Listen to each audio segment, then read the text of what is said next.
One of the hardest things to do, whether it be your kids or products or company, is naming things. So coming up with a name is a very difficult proposition, and we don't have creativity on the team in that sense.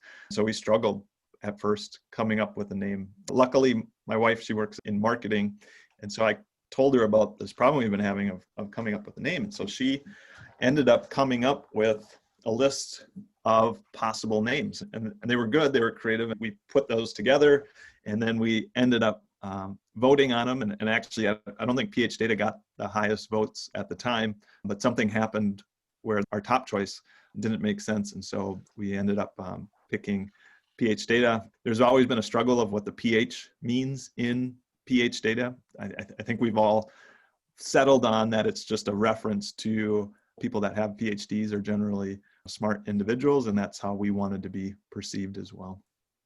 Even though none of us have PhDs. I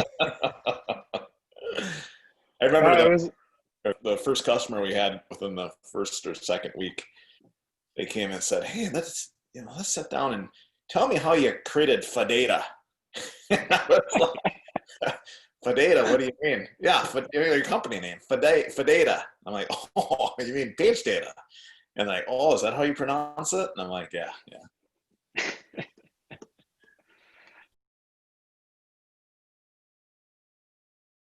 The business did start well, at least for me, in the laundry room. The reason for that is didn't have a home office or anything like that. 2 young kids. My wife worked as well. So not a lot of space in the house to actually hide when you need to think through a business plan or jump on a meeting. So really the only place that for me personally was able to hide were two spots, the garage, and then the laundry room. And this happened to be in December when we incorporated.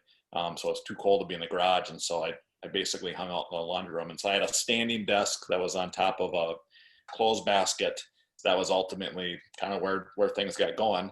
That is always kind of stuck with the company. In our office at Field Collective, we've got one of our breakout rooms called the laundry room. It would have been a lot funnier if all 3 of us were actually physically in my laundry room, but unfortunately that never happened.